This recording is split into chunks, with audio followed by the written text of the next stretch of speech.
What's happening, Saints fans? Welcome into another edition of Saints Now by Chat Sports. I'm your host, Trace Girouard, and in today's show, ESPN recently dropped a 3-round mock draft where Mel Kiper and Todd McShay were alternating draft picks. So for today's show, we're going to be reacting and breaking down each of those 3 picks for the New Orleans Saints. But before we get into that, who dat saying they gonna like this dang video. So go ahead and hit the thumbs up icon if you love the New Orleans Saints and if you are excited for the NFL Draft. But without further ado, let's break down the notable picks that came in before number 29 overall when the Saints pick in the first round. So the Detroit Lions took Kalijah Kancey, the defensive tackle out of Pitt. Lucas Van Ness, the defensive end out of Iowa, was taken by the Tampa Bay Buccaneers. Michael Mayer, tight end out of Notre Dame, taken by the Jacksonville Jaguars. Quentin Johnston, the wide receiver out of TCU, was taken at number 26 overall. So for Todd McShay's pick at number 29 overall, the Saints selected Bryan Bresee, the defensive tackle out of Clemson. And now this is a very common pick. A lot of NFL draft experts and a lot of mock drafts have Bryan Bresee going to the Saints at number 29 overall. So let's take a look at what Todd McShay had to say about Bryan Bresee. The Saints are a hard team to predict. Could they go tight end here? What about a young defender or safety?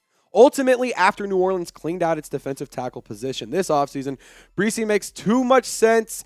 He has some pass rush upside too. So let's take a look at the scouting report from Bryan Bresee. His burst is awesome. Like, he's very quick, he's very fast, and he moves for a guy, or the way he moves, he shouldn't be moving for a guy his size.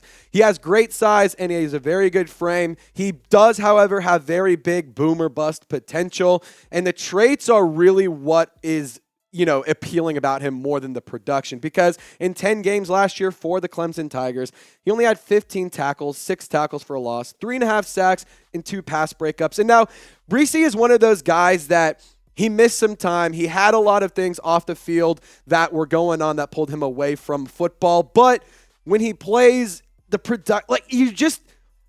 lack of production is just concerning for me. And in terms of his combine results, he had a 40-yard dash at 4.86 seconds, which was 4th in the position. 10-yard split, 1.71 seconds, tied for 2nd in the position. And then the vertical jump, he was at 7th, ranked 7th at the defensive tackle position at 29 inches. And bench press, he tied for 8th with 22 reps, which, again, the speed is very impressive. The size is very good. But in terms of production and size and, draft needs, honestly, I would not go Bryan Bresee here. Somebody that was still on the board for McShay to make the pick was Myles Murphy, the defensive end out of Clemson as well. I like what Myles Murphy is able to do. He is 6'5", 275 pounds, 40 tackles, 6.5 sacks, 1 forced fumble. He has a great strength, speed, and size combination. And with some coaching, Myles Murphy could be amazing for the New Orleans Saints defense, and I think he could be an excellent guy opposite of Cameron Jordan and a great understudy to Cameron Jordan to take over for the defensive end position for the Saints moving forward. So I want you to pick one for me, Who Dat Nation. Type BB for Bryan Bresee or type MM for Myles Murphy. Which one of these two would you have picked at number 29 overall? We're going to get into the next notable picks. Hint, Myles Murphy got taken at number 30 because, the Eagles also need some defensive end help. So let's go into those notable picks. Myles Murphy at number 30 overall, the edge rusher out of Clemson, like we just talked about. Will McDonald, the edge rusher out of Iowa State. Brian Branch. I know that he is a very talented player. I really like what he was able to do. He reminds me a lot of a C.J. Gardner-Johnson type player. I'm very high on Branch. I would love for the Saints to go get him. Some other people have been comparing him to a Malcolm Jenkins, Saints legend, as you all know. So Brian Branch is a guy that I wouldn't mind the Saints trying to go and get in the first or in the, maybe the first is a reach, but not really. In the second round, definitely if he's available. O'Cyrus Torrence, the offensive guard out of Florida, going to the Colts, and Jalen Hyatt, the wide receiver with the Panthers, was taken next. So I want you to go and subscribe for the best Saints draft coverage. We're going to break down the rest of these picks here in just a second. But before we do, if you are subscribed, please go ahead and type Who Dat if you're sub, because I'm going to give a shout out to about 5 or 6 of y'all tomorrow that is sub. If you guys are real ones like my guy Mikey Taylor, I'm going to give you a shout out. So go ahead and subscribe, type Who Dat, so that way I know you're subscribed and you will get a shout out tomorrow in the video. So let's get into McShay's pick at number 40 overall. He had the Saints selecting Luke Musgrave, the tight end out of Oregon State. So let's take a look at what Todd McShay had to say about the Oregon State tight end. The former Beaver, he could be a decent player in the NFL. Derek Carr loved targeting Darren Waller in Las Vegas. So I'm excited about landing Carr, another tight end with great physical traits in New Orleans.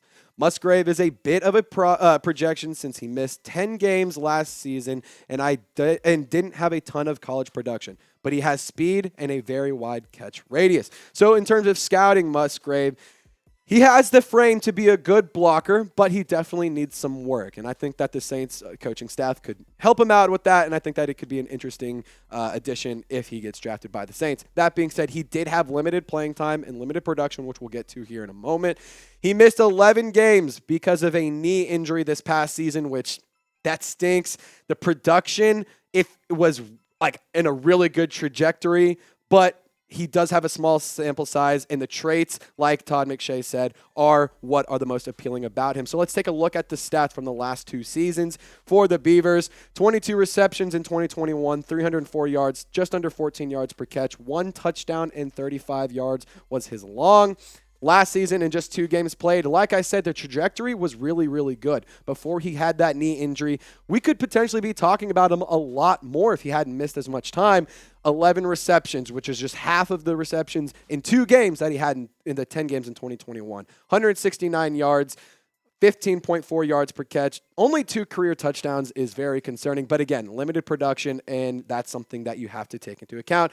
So, guys, we do have an channel that is exclusive draft coverage. We have combine interviews, we have player breakdowns, we have scouting reports, mock drafts, all the fun stuff on our NFL Draft channel. So please be sure to go and subscribe. They currently have 4,193 subs. We're trying to get it to 5K before the first day of the NFL Draft on April 27th. I'll have the link in the comment section and the description of today's video. So guys, Who Dat Nation, don't let me down. Go rep the Saints on our draft channel if you are excited for the NFL Draft. So let's keep breaking down the combine results. Also, you're going to get excellent breakdowns similar to this on our draft channel. So the Musgrave combine results are as follows: 4.61 seconds in his 40-yard dash, 1.54 seconds in his 10-yard split.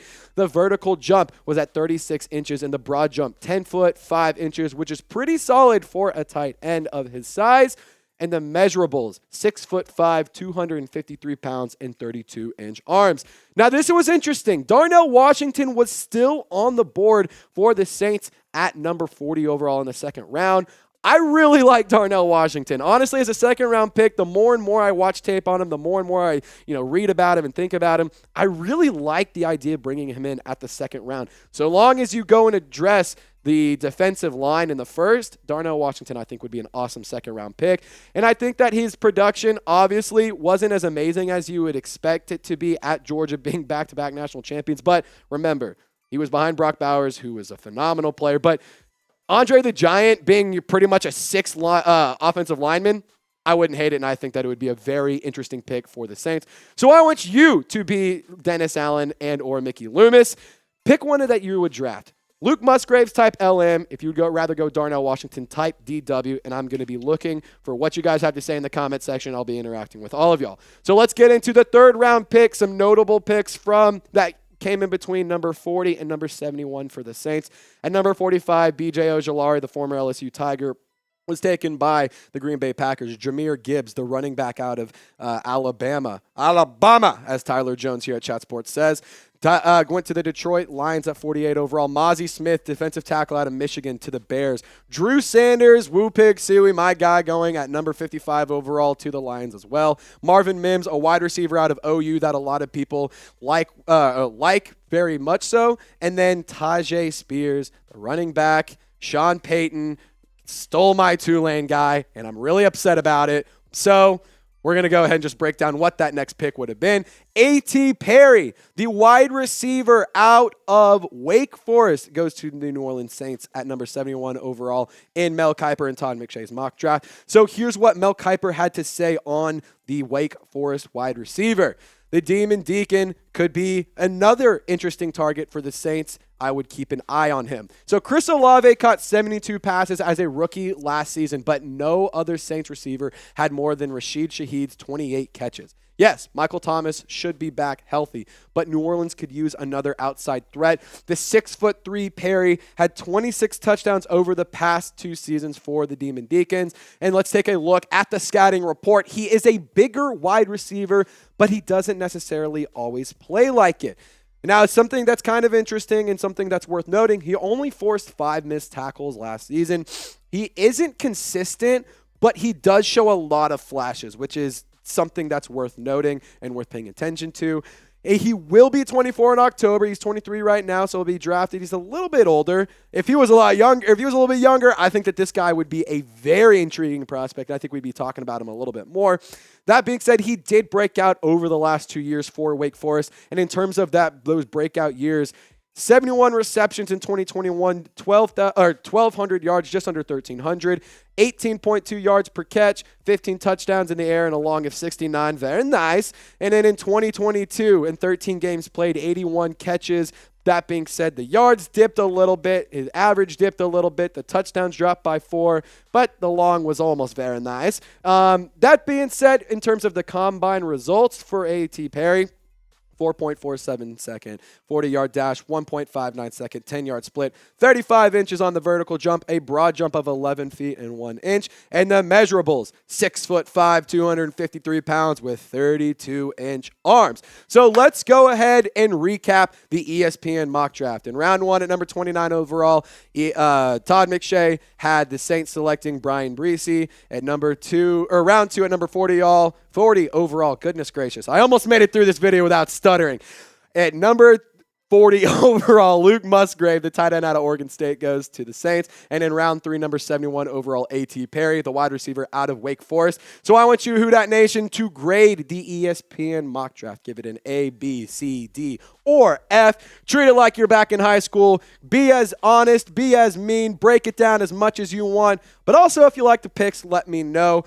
Who Dat Nation, y'all know what I'm about to say. Y'all stay golden. We'll catch you next time.